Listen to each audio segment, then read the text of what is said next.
Coming up on Downtown Las Vegas TV. It's a special edition featuring the people and culture of downtown Las Vegas. From hip-hop to antiques and everything in between. We're exploring local nightlife and shopping for downtown real estate. We're gonna hear from a popular local band called We Are Pancakes. And of course, we're checking out a one-of-a-kind art event that couldn't happen anywhere else but downtown. Sit back, relax, because this brand new episode of Downtown Las Vegas TV starts right now.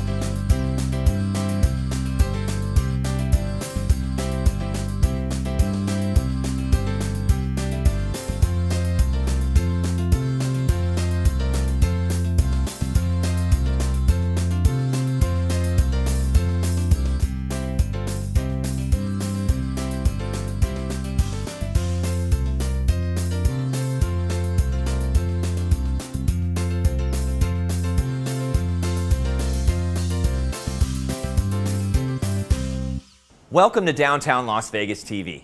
I'm your host, Arts District Board President Derek Stonebarger. You know, first and foremost, this show is about the arts. The art of music, the art of food, and of course, the amazing artists we have downtown.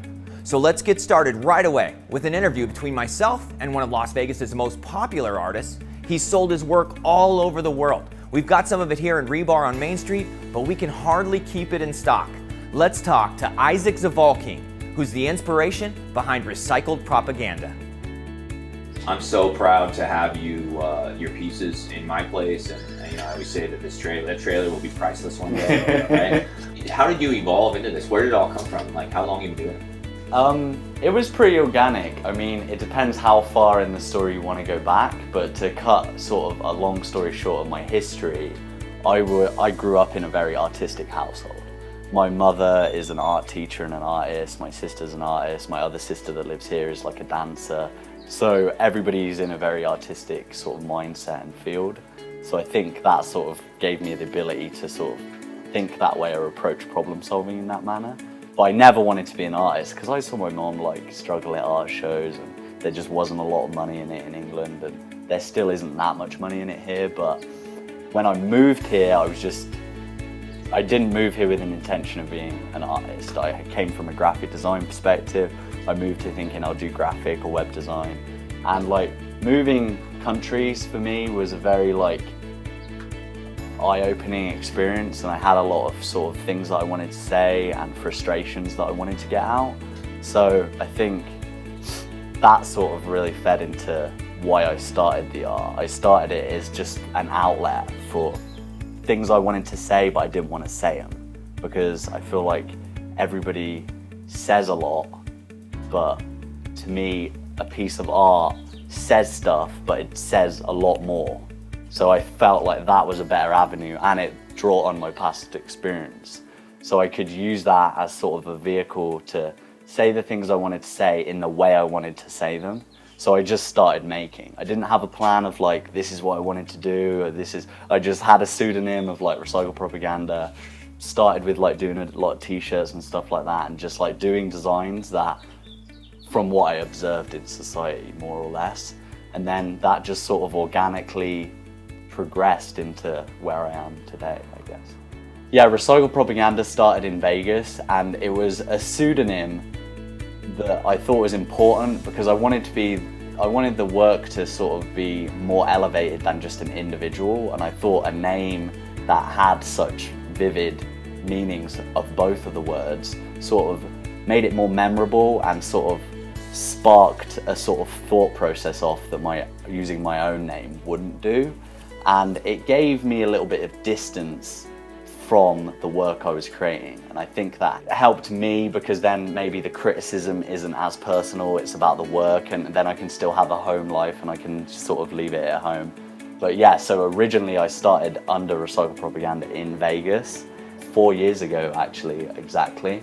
And then yeah, I've just haven't really looked back. Where do you get most of your ideas? I mean, they just come to you, or you watch cable news? So when I first started, because there was like a 6-month year period of me living here and like observing and having all these ideas, it was a lot easier for me to generate concepts. Now I have to be very like meticulous in like what I expose myself in order to sort of kindle the inspiration. So I watch documentaries, I read a lot of books, I talk to a lot of people about a lot of things, which I think not many people do. And I just try and get a sense of issues, things that are ironic, things that are happening in society. I try not to be too like finger on the pulse, because I think that leads to like pressure within myself. And I think the key to generating concepts is being in like a natural flow state. Like I'm sure with you, like your best ideas don't come when you're like, I've got a million things to do. Well, sometimes they do, but most of the time they come when you're, you know, lying in the bath or taking the dogs for a walk or watching a show and something triggers it.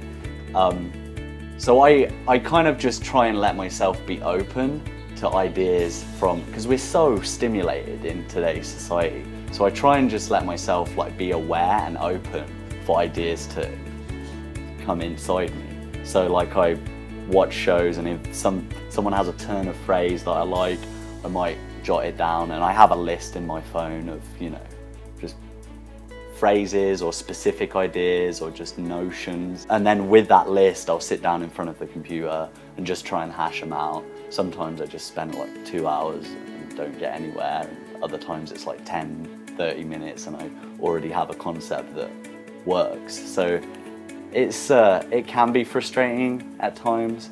And I think artists a lot of the time get caught up in this notion that ideas are finite and, you know, I've ran out of ideas.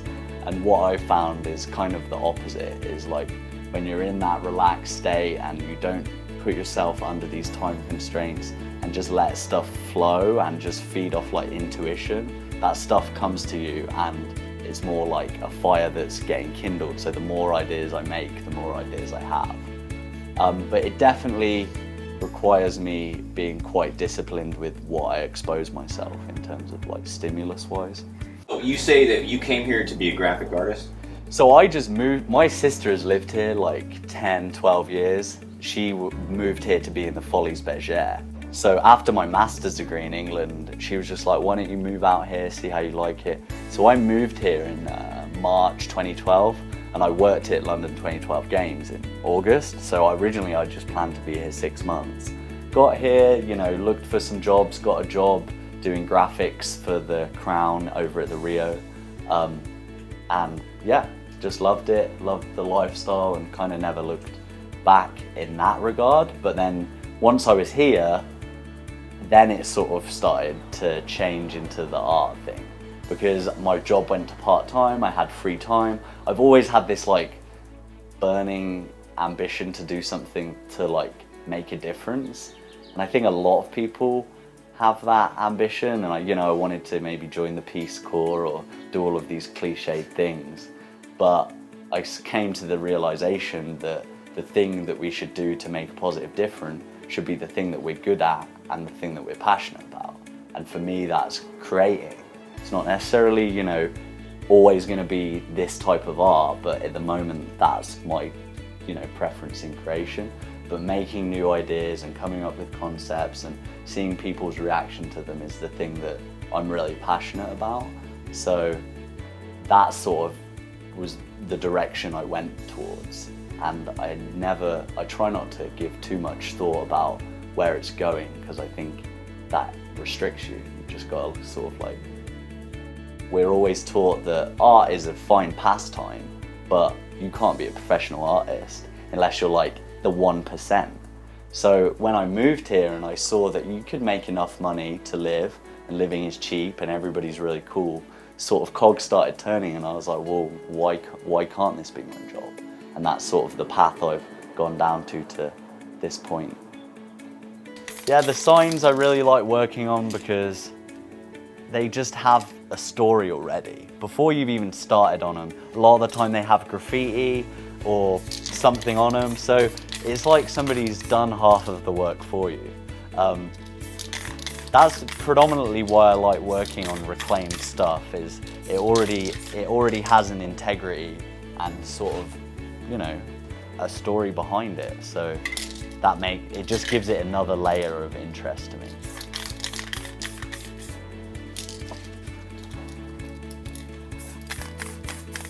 Thanks for watching Downtown Las Vegas TV. If you think there's anything that's newsworthy about downtown in terms of art, food, culture, or events, we'd love to hear your comments or suggestions. Just visit www.dtlv.tv, and who knows, maybe your story could end up right here on Downtown Las Vegas TV.